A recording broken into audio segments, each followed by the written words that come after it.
রাসূল আকরাম সাল্লাল্লাহু আলাইহি ওয়াসাল্লাম আব্দুল্লাহ ইবনে মাসউদ রাদিয়াল্লাহু তাআলা আনহুকে বলেন, কোরআন তেলাওয়াত করে আমার শুনতে মনে চায়, তোমার কোরআন তেলাওয়াত শুনলে আমার ভালো লাগে।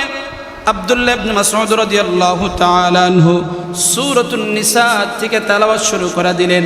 তেলাওয়াত করতে করতে এক পর্যায়ে একটা আয়াতের পর্যন্ত যখন চলে যায়, ফাকাইফা ইযা জিনা মিন কুল্লি উম্মাতিন বিশাহীদিন ওয়া জিনা বিকা আলা হাউলাই শাহীদা। আব্দুল্লাহ ইবনে মাসউদ রাদিয়াল্লাহু তাআলা আনহু যখন সূরাতুন নিসা এই আয়াত পর্যন্ত বললেন, হঠাৎ করিয়া নবী আমার আব্দুল্লাহ ইবনে মাসউদ রাদিয়াল্লাহু তাআলা আনহুকে ডাক দিয়ে বললেন, ঠিক আছে থেমে যাও। আব্দুল্লাহ ইবনে মাসউদ রাদিয়াল্লাহু তাআলা আনহু যখন থেমে গেল, হঠাৎ করিয়া আব্দুল্লাহ ইবনে মাসউদ রাদিয়াল্লাহু তাআলা আনহু নবীজির চেহারা মুবারক তাকাইলেন। দেখেন নবীজির চোখের কোনা দিয়ে চোখের পানিগুলা টপকা টপকা পড়তেছে। হঠাৎ করিয়া আব্দুল্লাহ ইবনে মাসউদ রাদিয়াল্লাহু তাআলা আনহু বুঝতে পারছে এই আয়াতের মধ্যে কি বলা হয়। আল্লাহ রাব্বুল আলামিন কিয়ামতের ময়দানে মাহশরে প্রত্যেকটা নবীদেরকে দাঁড় করানো হবে এবং তাদের উম্মতের ব্যাপারে তাদেরকে সাক্ষী বানানো হবে। প্রত্যেকটা নবী তার উম্মতদের ব্যাপারে সাক্ষী দেওয়া হবে।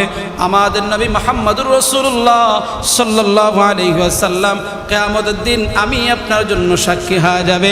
যদি আমি আপনি মুহাম্মদুর রাসূলুল্লাহ সাল্লাল্লাহু আলাইহি ওয়াসাল্লামের ব্যাপারে আমরা নবীজির জিন্দেগি যদি আমাদের জিন্দেগির মধ্যে বানাতে পারি, সুন্নতের পাবন্দি করতে পারি, কিয়ামতের দিন আল্লাহর নবী আমাদেরকে সাক্ষী দিয়ে জান্নাতে পৌঁছা দিবে। দ্বিতীয় নাম্বার, রাসূল আকরাম সাল্লাল্লাহু আলাইহি ওয়াসাল্লাম আল্লাহর নবী আলাইহিস সালাতু ওয়াস সালাম এক সাহাবীকে উবাই ইবনে কাব রাদিয়াল্লাহু তাআলা আনহু, উবাই ইবনে কাব রাদিয়াল্লাহু তাআলা আনহু বসে আছেন। রাসূল সাল্লাল্লাহু আলাইহি ওয়াসাল্লাম আসছে, আয়েশা উবাই ইবনে কাবকে বলেন, ও উবাই ইবনে কাব একটু কোরআন তেলাওয়াত শোনাও। উবাই ইবনে কাব তো আশ্চর্য, ইয়া রাসূলুল্লাহ হাবিবাল্লাহ, কোরআন তো আপনার উপর নাজিল হয়েছে, আমি শোনাবো এটা কেমন কথা?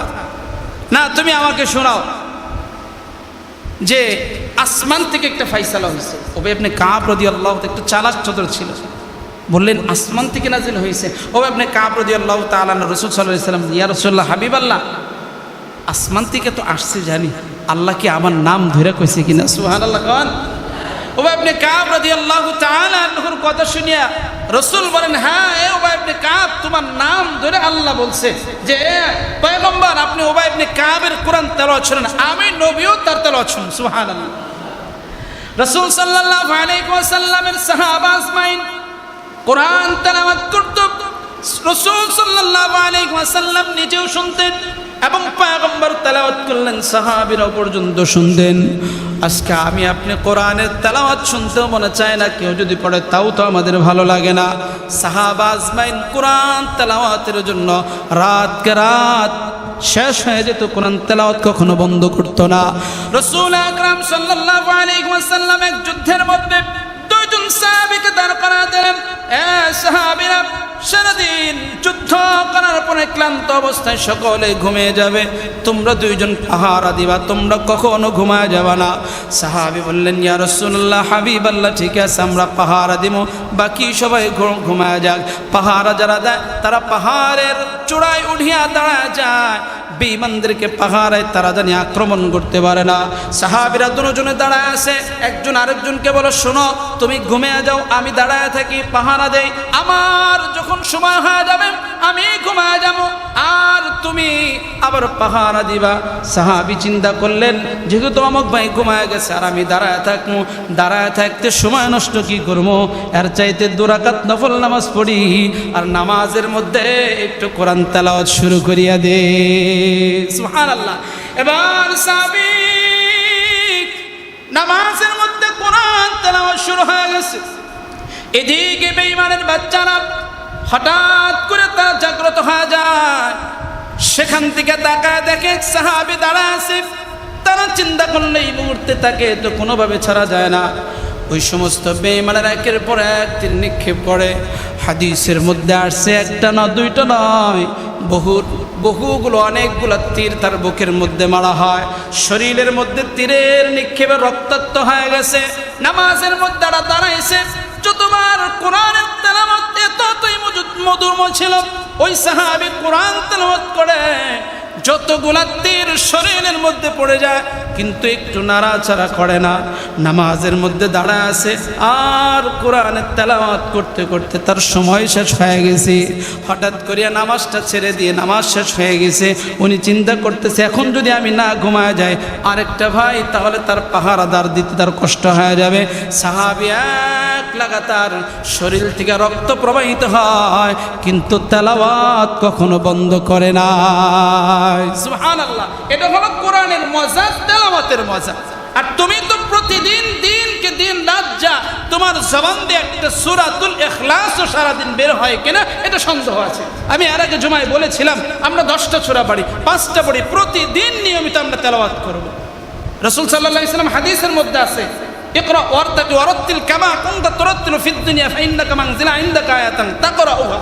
কিয়ামতের দিন কোরআন পড়নেওয়ালাদের বলবো উঠো পড়ো চলো কি জান্নাতের মধ্যে চলো। সুবহানাল্লাহ, কই দুনিয়াতে যেমনি কোরআন তেলাওয়াত করছো ঠিক এমনি করে এই হাশরের ময়দানে তেলাওয়াত করো, আর একটা করে জান্নাত তারা তুমি গ্রহণ করে নাও। সুবহানাল্লাহ, আমি 10টা বাড়ি প্রতিদিন তেলাওয়াত করব, আমি 5টা বাড়ি প্রতিদিন নিয়মিত তেলাওয়াত করব। ইমাম আসিম রাদিয়াল্লাহু তাআলা আনহু একজন সাহাবী ছিলেন, দামি একজন সাহাবী।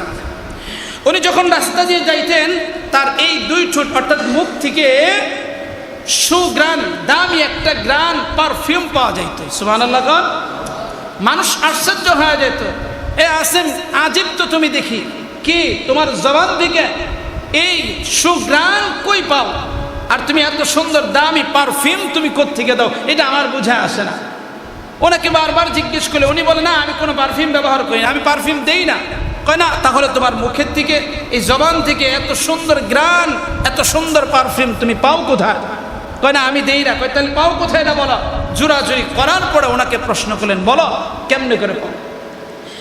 ইমাম আসিম রাদিয়াল্লাহু তাআলা আনহু বলেন একদিন রাতে আমি ঘুমায় গেছি, হঠাৎ করে আমি দেখতে পাই নবীজির রওজা মুবারকে আমি দাঁড়ায় আছি। সুবহানাল্লাহ, আসিম রাদিয়াল্লাহু তাআলা আনহু ডাক দিয়ে বলেন আমি যখন নবীজির রওজা মুবারকে দাঁড়ায় আছি নবী আমাকে ডাক দিয়ে বললেন আসিম এদিকে আসো, তুমি না কোরআনের সাথে সুসম্পর্ক তোমার বেশি ভালো, সারাদিন কোরআন তেলাওয়াত করতে তোমার মায়া লাগে, মহাব্বত করে কোরআন তেলাওয়াত করো। ওগো আসিম তুমি আমার কাছে আসো, তুমি আমার কাছে আসো। রাসূল সাল্লাল্লাহু আলাইহি ওয়াসাল্লাম আসিম রাদিয়াল্লাহু তাআলা আনহু কাছে আনলেন, আনার সাথে সাথে নবীজির ঠোঁট মুবারক দিয়া আসিমের ঠোঁটের মধ্যে যখন চুম্বন দিয়ে দিলেন, আসিম রাদিয়াল্লাহু তাআলা আনহু চুম্বনটা নেওয়ার সাথে সাথে আসিম রাদিয়াল্লাহু তাআলা আনহু বলেন সেদিন থেকে আমার মুখের মধ্যে মৃত্যুর আগ পর্যন্ত আমি এই মুখের মধ্যে এত সুন্দর ঘ্রাণ প্রতিদিন পাওয়া যাইত। সুবহানাল্লাহ, আসিম রাদিয়াল্লাহু তাআলা আনহু বলেন নবী যেদিন থেকে আমার ঠোঁটের মধ্যে চুমা দিয়েছে সেদিন থেকে আমি প্রতিদিন আগে যেমন কোরআন পড়ে মজা পাইতাম আজকে দেখি একটু ভিন্নভাবে দেখা যায়। আমাকে নবী চুম্বন দেওয়ার সাথে সাথে আমার অন্তরের মধ্যে কোরআন পড়লে এত ভালো লাগে ইতিপূর্বে কখনো ভালো লাগে না। সুবহানাল্লাহ, আসিম রাদিয়াল্লাহু তাআলা আনহু বলেন কোরআন পড়তে এত মজা লাগে ইতিপূর্বে এই পরিমাণ মজা আমি আর কখনো পাইনি। সময় শেষ পর্যায়ে চলে এসেছি, ছোট্ট একটা ওয়াকিয়া বললে আপনার দ্বারা স্পষ্ট হয়ে যাবে। ইমাম গাযালি রাহমাতুল্লাহি আলাইহি, এখানে আমরা অনেকে আছি, পাশে আমাদের পিছনে কবরস্থান, আমি আপনার কবরস্থান, কে কখন দুনিয়াতে চলে যাব জানি না। সময় দুনিয়ার সময়ের জন্য আমার ব্যয় হয়, দুনিয়ার কাজের জন্য ব্যয় হয়, দুনিয়ার চাকরির জন্য আমার ব্যয় হয়, দুনিয়ার ব্যবসার জন্য আমার ব্যয় হয়, দুনিয়ার আনন্দ উপবাসের জন্য আমার ব্যয় হয়, কিন্তু 10 মিনিট সময় কোরআনের জন্য ব্যয় হয় না, 10 মিনিট সময় আমার নামাজের জন্য ব্যয় হয় না, 10 মিনিট সময় কোরআন তেলাওয়াতের সময় আমি বের করতে পারি না। ইমাম গাজালি রহমতুল্লাহ আলাই বলেন, রাত্রিবেলায় ঘুমাইছি, আল্লাহর পক্ষ থেকে আমার কানে আওয়াজ আসছে, হে ইমাম গাজালি ঘুমিয়ে আছে, ওঠো, অমুক একটা গ্রাম, গ্রামের নাম হলো রহমতপুর, একটা গ্রাম আছে। ইমাম গাজালি রহমতুল্লাহ আলাই বলেন যে আমি স্বপ্নে শুনতে পাইলাম যে রহমতপুর একটা গ্রাম, সেই গ্রামে আমার একজন আল্লাহর ওলি, আমার পেয়ারা মহব্বতের একটা বান্দা দুনিয়ার থেকে বিদায় হয়েছে, তার জানাজার করা কেউ নাই। তদানীন্তন সময় তো এরকম প্রত্যেকটা গ্রামে গ্রামে আলেম পাওয়া যেত না, আলেমের সংখ্যা কম ছিল। বললেন, হ্যাঁ গাজালি উঠো, উঠে আমার ওই আল্লাহর আমার পেয়ারা বান্দার জানাজারের ব্যবস্থা। রহমতুল্লাহ আলাই ফজর নামাজ আদায় করলেন, সকাল থেকে সন্ধ্যা পর্যন্ত রহমতপুর গ্রামে কে প্রত্যেকটা বাড়ি জিজ্ঞেস করলেন, ভাই আপনাদের এলাকার মধ্যে আপনাদের গ্রামে কোন একটা আল্লাহর ওলি দুনিয়াতে বিদায় হয়েছে, ওই ব্যক্তির সন্ধানটা দেন, আমি একটু জানাজার করব। কোনো একটা লোক বলতে পারে না, না না, এই এলাকায় কোনো আল্লাহর ওলি বলতে কেউ মারা যায় নাই। ইমাম গাজালি রহমতুল্লাহ আলাই আশ্চর্য হয়ে গেলেন, হায় হায় এটা কি বলেন, আমি না স্বপ্নে দেখলাম, কিন্তু এখন কেন পাওয়া যায় না বুঝতে পারলাম না। একটা লোককে জিজ্ঞেস করলেন, ভাই আপনি কি জানেন একটা লোক দুনিয়াতে বিদায় হয়েছে, আল্লাহর ওলি মানুষ? লোকটা ডাক দিয়ে বললেন, আল্লাহর ওলি কিনা আমি জানি না, কিন্তু একজন কাঠুরি মানুষ, প্রতিদিন কাঠ কেটে তার ব্যবসা বাণিজ্য করে, এমন একটা মানুষ সকালবেলা থেকে দুনিয়াতে বিদায় হয়েছে, তার এখনো জানাজার হয় নাই। ইমাম গাজালি রাহমাতুল্লাহ আলাইহি বুঝতে পেরেছে এই লোকটা ছাড়া আর কেউ হবে না। ইমাম গাজালির মাথার মধ্যে একটা টেনশন, হায় হায় উনি না একজন কাঠুরি ব্যক্তি, কেমনে করে এত বড় দামি হয়ে গেলেন। ইমাম গাজালি রাহমাতুল্লাহ আলাইহি ওই কাঠুরি ব্যক্তির বাড়িতে যখন চলে যায়, সন্তানটা পাশে বসে বসে কাঁদতেছে, কেমনে করে জানাজা করবে, দাফন করবে, তারা কেউ জানে না, কেউ জানে না। ইমাম গাজালি রাহমাতুল্লাহ আলাইহি কাপড় কেটে দিলেন এবং কি গোসল করা দিলেন, জানাজা করলেন। কবরের মধ্যে যখন শোয়াইবেন, এক একটা করে বাঁশের কুণ্ডলিগুলো দেয় আর ডাক দেয়, বলে, হে কবর, আমি তোমার কাছে এমন একজন আল্লাহর ওলিকে রাখছি, যেটা আমি স্বপ্নের মাধ্যমে আল্লাহর কাছে ব্যক্তির ফাইসালা, আল্লাহর ওলির নামে আমি ফাইসালা শুনছি। সুবহানাল্লাহ। ইমাম গাজালি রাহমাতুল্লাহ আলাইহি মনের মধ্যে একটা প্রশ্ন, হয় এমন একটা কি আমল করেছিলেন যে আমলের কারণে আল্লাহ এত বড় একটা দামি তারা বানায় দিয়েছি। কবর দেওয়ার পরে তার বিবির কাছে গেলেন, বিবি পর্দার আড়াল থেকে তাকে জিজ্ঞেস করলেন, মা একটা কথা জানতে চাই, আপনার স্বামী এত বড় দামি কেমনে করা হয়েছে, একটু জানতে মনে চায়। এবার ঘরের ভিতর থেকে আওয়াজ আসে, আমার স্বামী এমন কোনো দামি কোনো আল্লাহর ওলি না, তবে একটা আমল প্রতিদিন আমি দেখতাম, সারাদিন হালাল পন্থায় কাম করতো, হালাল পন্থায় কাজ করে রাতের আধারে ঘরের মধ্যে এসে, আমার ঘরের মধ্যে একটা কোরআন কারিম আছে, পড়তে পারতো না, মূর্খ ছিল, কিন্তু প্রতিদিন রাতের বেলায় ওযু ইস্তেনজা করে পবিত্র হইয়া কোরআনের এক একটা আয়াত ধরতেন আর চোখের পানিগুলো ছেড়া ছেড়া কাঁদতেন। আল্লাহর বান্দা রাখতে, তুমি আল্লাহ জীবনে কোনোদিন কোরআন শিখতে পারি নাই, কিন্তু তোমার কোরআনকে ভালোবাসি আল্লাহ, কোরআনের মায়া অন্তরের মধ্যে আছে গো আল্লাহ, কিন্তু দিল তো সাক্ষী দেয় এ কোরআন মিথ্যা নয়, এ কোরআন সত্যি, এ কোরআন সত্যি গো আল্লাহ। প্রতিদিন আমার স্বামী এই কথাগুলা বলতো আর চোখের পানিগুলা ফেলতো। ইমাম গাজালি রহমতুল্লাহ আলাইহি চোখের পানি ছেড়ে দিয়ে ডাক দেখে, মা বুঝেছি তোমার স্বামী এত বড় আল্লাহর ওলির খাতায় নাম নেওয়ার কারণ কি জানো? কয় কোরআনকে ভালোবাসার কারণে আল্লাহ তার এত সম্মান বাড়ায় দিয়েছি। সুবহানাল্লাহ। এটা হলো কোরআনের মর্যাদা, এটা হলো কোরআনের ভালোবাসা। যারা কোরআনের মধ্যে দুনিয়া থাকা অবস্থায় যে যে পরিমাণ কোরআনকে ভালোবাসবে, এই ব্যবহার, এই সম্মান আল্লাহ দুনিয়াতে দিবে, আখিরাতে উঁচু মাকাম দিয়ে আল্লাহ তারা জান্নাতে পৌঁছায় দেবে। সুবহানাল্লাহ।